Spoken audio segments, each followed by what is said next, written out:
The man removed his snowshoes, moved cautiously toward the edge and peered over. "I don't see anything." "You have to come further this way. Those icy spikes block the view. Oh, man, this is horrible. I've never seen anything like this."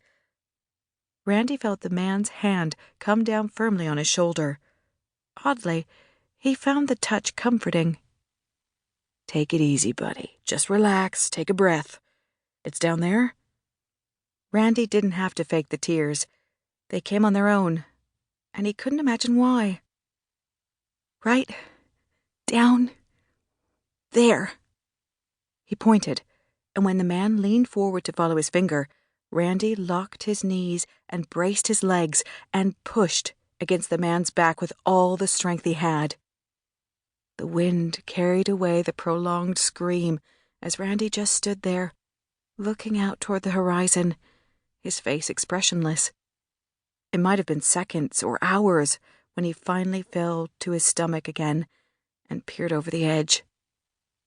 It looked like Mr. Gore-Tex was humping one of the ice stalagmites, and Randy thought that was pretty funny.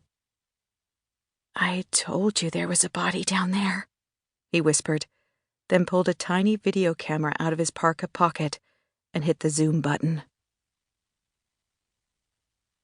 Chapter 1.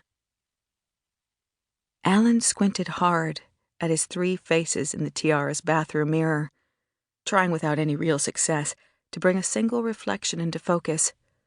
But even with his vision swimming and pixelated by vodka, he could see enough to know he looked like a Picasso portrait of Liza Minnelli.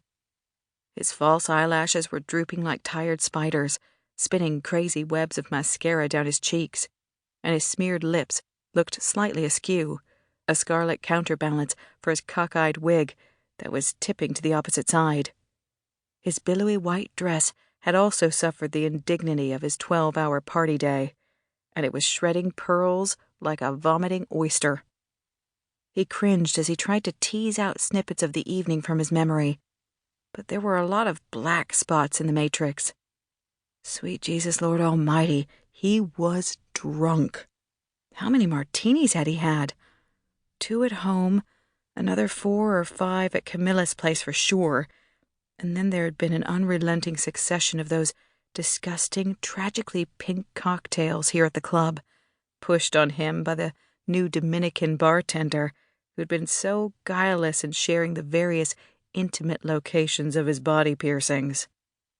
The thought of needles being poked into certain sensitive areas of a male's anatomy sent his stomach into turmoil, and he leaned over the sink and splashed cold water on his face until the nausea subsided. When he finally felt sturdy enough, he pushed himself into an upright position and aimed his compass for the nearest exit.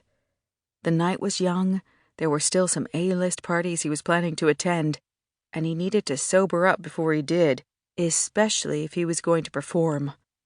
Fortunately, Camilla had given him the key to her condo, which was just a few blocks away if he went as the crow flies and took the riverside walking path.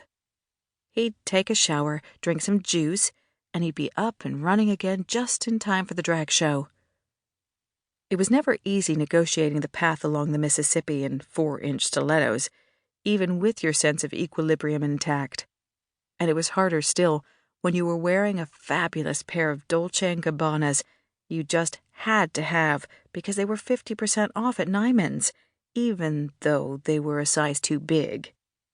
He'd stuffed the toes with cotton balls and had doubled up some duct tape and put it in the heels, because dancing to It's Raining Men wasn't exactly a minuet, and he needed the extra security. But he was still slipping in and out of them as he half careened, half bulldozed down the path, and at one point he stumbled, fell, and came to lying in a nest of damp, putrid-smelling weeds so close to the river he could hear the hiss of water in his ears. He could also hear Wild Jim's psychotic, drunken rants echoing in the darkness.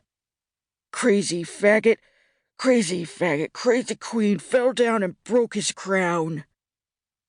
Wild Jim was a fixture along this stretch of the Mississippi, and the locals who lived around here knew him every bit as well as the cops did. He was clearly on a superior bender of unknown origin tonight,